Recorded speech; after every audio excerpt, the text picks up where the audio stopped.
রাগ করলা, বল বিসমিল্লাহ, বল সুবহানাল্লাহ। আরেকবার কস সুবহানাল্লাহ। রাগ করলি?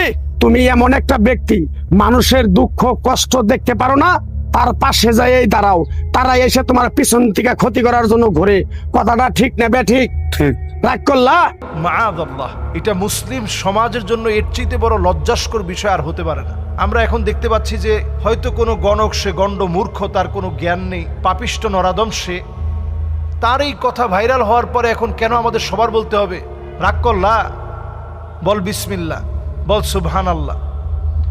এই তার কথা মতো যারা এই জাতীয় আল্লাহ রাব্বুল আলামিনের এই পবিত্র বিসমিল্লাহর মতো বরকতি বিষয়, সুবহানাল্লাহর মতো দাড়িপাল্লা ভারী করে দেওয়ার মতো ওজন সম্পন্ন বিষয়কে নিয়ে যারা ট্রোল বানাচ্ছে, মাআযাল্লাহ, আমি বলবো খবরদার, এই জাতীয় ট্রোল আপনারা করতে যাবেন না। একজন গণকের কাছে স্বাভাবিকভাবেই যদি আপনি যান, গমন করেন, নবী আলাইহিস সালাতু ওয়াস সালাম বলছেন, মান আতা কাহিনান আও আররাফান ফাসাদ্দাকাহু বিমা ইয়াকুল ফাকাদ কাফারা বিমা উনজিলা আলা মুহাম্মদ সাল্লাল্লাহু আলাইহি ওয়াসাল্লাম। গণকের কাছে যারা যাবে, যারা হাত দেখাবে, যারা এগুলা বিশ্বাস করবে, গণকের কথার ওই তাবিজ নিবে, গণকের কথার ওই গাছের শিকড় নিবে, নবীজি বলছেন ফাকাদ কাফারা বিমা উনজিলা আলা মুহাম্মদ সাল্লাল্লাহু আলাইহি সাল্লাম, তার ইবাদত আল্লাহর কাছে কবুল হবে না, তার ইবাদত নষ্ট হবে। এমনকি ওই লোকটা আল্লাহর কাছে এতটা ঘৃণিত হবে, তার ঈমানটা নষ্ট হয়ে যাবে। ইবাদত নষ্ট হলো, ঈমান ধ্বংস হলো, ঈমান ধ্বংস হলো, ইবাদত নষ্ট হলো, গণকের কাছে যাওয়া। তা আমাদের দেশে দেখা যায় গণকরা অনেক দিন ধরেই এগুলো করে তেমন একটা তারা ভালো সুবিধা করতে পারছিল না। হঠাৎ করে তারা এই বিষয়টা কেমন করে অনলাইনে নিয়ে আসলো। আমরা দেখতে পাচ্ছি যেই ব্যবসাটাই ডাউন হয়ে যায়, ওইটা অনলাইনে নিয়ে আসলে হঠাৎ করে ওইটা আবার খুব ভালো মানুষের মনে সাড়া জাগে। এখন সাড়া জাগতে জাগতে এখন এমন অবস্থা হয়ে গেছে, গণক এখন রাস্তাঘাটে অহরহ বলে বেড়ায়, রাগ করলি সুবহানাল্লাহ বল, বিসমিল্লাহ বল। কথাটা ভালো লাগলো না খারাপ লাগলো? আপনি চিন্তা করেন, বিসমিল্লাহকে কেউ যদি বলে বসে যে বিসমিল্লাহ ভালো লাগে নাই, সুবহানাল্লাহ ভালো লাগে নাই, তৎক্ষণাৎ ওই লোকটা কাফের হয়ে যাবে। যে লোকটা বিসমিল্লাহকে ভালো লাগবে না এটা বলার সঙ্গে সঙ্গে কাফের হয়ে যাবে। তাহলে সে যে কথা বলতেছে, মানুষের ঈমান হরণের জন্য এক একটা কথা যথেষ্ট।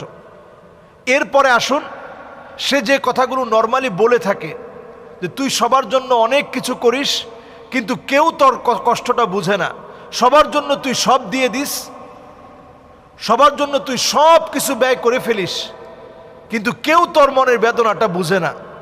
তো স্বাভাবিকভাবে প্রত্যেকটা পরিবারেই সন্তানদের ভূমিকা তো ছোট হোক বড় হোক প্রত্যেকের ভূমিকা থাকে। তো বললে তো এই কথাটা মিলে যায় যে আসলে আমি পরিবারের জন্য অনেক কিছু করলাম, ভাইয়ের কাছ থেকে আমি পাই নাই, বোনের কাছ থেকে পাই নাই, এরকম একটা দুঃখ বেদনা তখন মনের মধ্যে স্বাভাবিকভাবেই চলে আসে যে আসলে তো গণক সত্যি কথা বলল। এরপরে বলে যে তোর এই বছরের ভিতরে 3টা বড় বড় ফাড়া গেছে, ফাড়া মানে বিপদ। তো এরকম ফাড়া কার জীবনে যায় না? প্রত্যেকের জীবনে কিছু না কিছু বিপদ আপদ যায়। আল্লাহ তাআলা পরীক্ষার প্রশ্নপত্র ভিন্ন ভিন্নভাবে করলেও বিভিন্ন রকমের পরীক্ষা আল্লাহ তাআলা দিয়ে থাকেন। এগুলো গুনাহ মাফের জন্য হয়, নিজের সম্মান ইজ্জতকে আরও আল্লাহ তাআলা বাড়িয়ে দিবেন, বান্দার সম্মান ইজ্জত আরও বাড়াবেন, এজন্য পরীক্ষা নিয়ে থাকেন।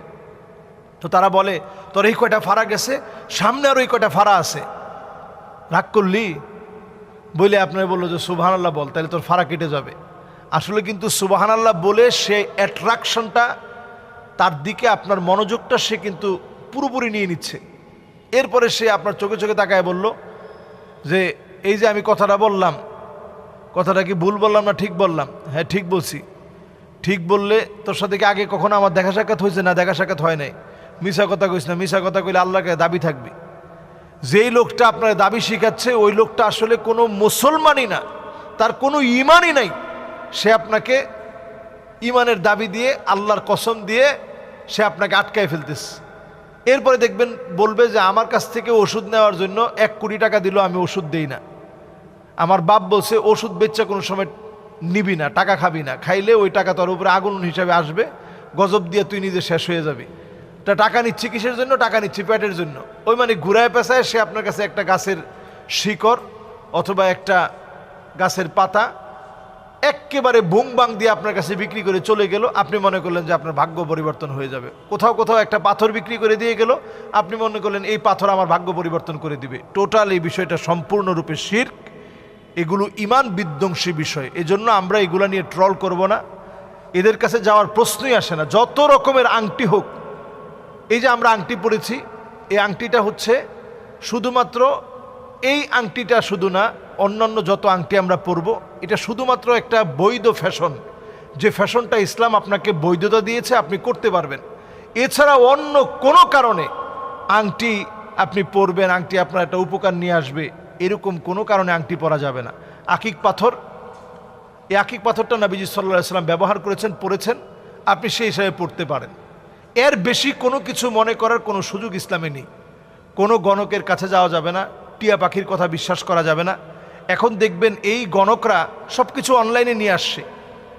মাঝে মাঝে বিভিন্ন রাসায়নিক দ্রব্যাদির বিনিময়ে, আপনাদেরকে বলে রাখি, আপনারা দেখবেন গণকরা সামনে আরও বেশি এগুলো অ্যাপ্লাই করবে। বিভিন্ন রাসায়নিক দ্রব্যাদি একটার সাথে একটা মিললে একটু আগুন ধরে যায়। কিছু আছে এমন যেটা আপনি খালি চোখে হয়তো দেখতে পাচ্ছেন না, পানির মধ্যে দেওয়ার সঙ্গে সঙ্গে আগুন ধরে যাবে। তো আপনি আপনার চোখের সামনে একজনের কাছে গেছেন, সে আপনার আগেই সেট আপ দিয়ে রাখলো, যদি তোমার সাথে জিন থাকে, কেউ কালো জাদু করে থাকে, তাহলে পানির মধ্যে আমি ফু দেওয়ার সঙ্গে সঙ্গে আগুন ধরে যাবে। আসলে সে আগে থেকে ওইটা সেট করে রাখছে। ফুয়ের সঙ্গে সঙ্গে সে হাত থেকে আস্তে টোকা মেরে গ্লাসের মধ্যে দিয়ে দিল, এরকম ফুটা নিল এইভাবে, এরকম আঙ্গুল থেকে আস্তে করে ফেলে দিল। পড়ার সঙ্গে সঙ্গে একটা বিস্ফোরণের মতো হঠাৎ করে ঠাস ঠাস করে একটু আগুন বের হলো। আগুন বের হওয়ার সঙ্গে সঙ্গে আপনি মনে করবেন যে সুবহান আল্লাহ, এত বড় বুজুর্গ আল্লাহর ওলি, এরকম ফু দেওয়ার সঙ্গে সঙ্গে পানির মধ্যে আগুন ধরে গেছে। আসলে তো এটা একটা রাসায়নিক বিক্রিয়া হয়েছে।